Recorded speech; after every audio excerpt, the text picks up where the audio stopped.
Hello and welcome to our channel. Today we talk about UFC 271 and we want to talk about middleweight fight between Cannonier and Derek Brunson. This fight is very interesting because we think it's the number one contender fight, especially if we consider the performance of Strickland against Joker. Of course he won and he proved that he's an elite fighter. We can take it away from him, but he didn't make a case for a title shot for himself, if to be honest. He didn't show that he's on the level that he can argue for the shot. Of course, if this fight not be very weak and boring, we'll see. What we have to expect of these two gentlemen? Of course, Cannonier is having an advantage on the feet. He's a better striking, and he has a huge knockout power. This kid is hit very hard. Derek Brunson is a wrestler. He's a grinder of the division for now. If he's a great grinder, I don't think so. Because if we look at the past and, for example, compare him to Chris Weidman, he has better wrestling, he has much better jiu-jitsu on the ground, so he implements the strategy of taking down someone and destroy him on the ground much better. Derek Brunson never destroys someone on the ground. He more controls someone on the ground. And if we look back at his winning streak, we saw Kevin Holland, who didn't know nothing about the wrestling and who is weight like a welterweight. We have Darren Till, who is a welterweight previously and doesn't know nothing about the wrestling. He's a guy from England. We have Edmund Shahbazian. He's a very young, talented fighter with good striking skills, but his wrestling skill is not developed yet. So what we have a lot of guys who is a striker specialty and who is not a wrestler. And of course we can take away from Derek Brunson his final route to beat very skillful fighters, good fighters, but way was very suitable for him. He's a grinder, and the guys like that is the guys that he has to beat. Can he do it against Cannonier? It's a question. If we talk about the wrestling skills of Cannonier, he doesn't have a great wrestling skill. He has some, and of course his defensive wrestling is not so bad, but not so good either. So we'll see. Yeah, it's quite a question.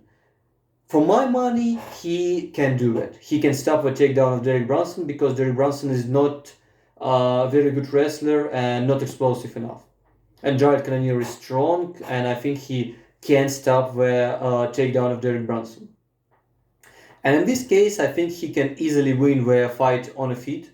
Of course, Derek Brunson has the explosiveness and he can land a straight punch like he did against Machida. And this was a really beautiful straight punch and one-punch knockout. I give him credit for that, but it is a small chance to land something like that on the skillful striker like Cannonier. Cannonier can fake and do it effectively, and Derek Brunson literally can do it. So the level of striking is very different. But of course, Derek Brunson can take Cannonier down. I can't be sure. I think he can't, but I can't be sure about that. And he has another route to victory. He has quite a good cardio, not a great cardio, but better cardio than average cardio. He can land a 10, 12 takedown during the fight. And Cannonier is a very strong guy. He has a lot of muscle for now. Of course, when he was at light heavyweight, at heavyweight, his cardio was better because his percent of muscle was much lower. But at middleweight, he is huge middleweight and a lot of muscle, and they take a lot of oxygen. So his cardio is not an issue, not a hole in this game, but not his strength side. So I think that if Derek Brunson lands a lot of takedown, a lot of unsuccessful takedown, he probably able to draw energy from Cannonier. And this is another scenario that can lead to Derek Brunson victory. When he take the stamina away from Cannonier and on the phone of the loss of stamina, empty tank for Jared Cannonier, he will give ability to take him down for Derek Brunson. This is now a scenario that this fight can play out. If you look back at the Jared Cannonier performances, his last fight was against Robert Whittaker, and I think it's clearly show that he's not on elite level striker, because Robert Whittaker pretty much dominated him.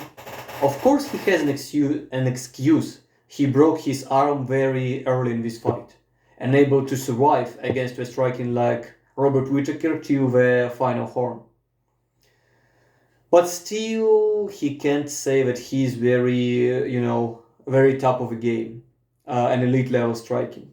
So for both of these gentlemen, they are quite old, and especially Derek Brunson, he is on the last chapter of his career, and I give him a lot of respect that on this age he able to get such a win streak, because honestly 5 years ago when middleweight was on the peak that division, when we hit Robert Whittaker, when we have Jacare Souza, Yo Romero, Luke Rockhold, Chris Weidman, and all those gentlemen was on the peak of their career. Derek Brunson was better than he is now. He was younger, but we talk about him like a gatekeeper, no more.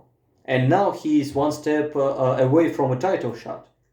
So it's great, all respect to him. But still, those two gentlemen are not on the championship level.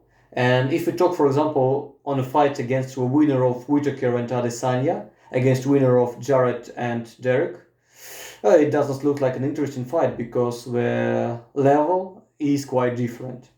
And the age of those two gentlemen is too high that we expect that we go to the next level, we improve dramatically. But still, it is a very interesting fight, and it is the best that the middleweight division can offer to us for now. So enjoy the fight and catch you later on my channel. Thank you for your attention.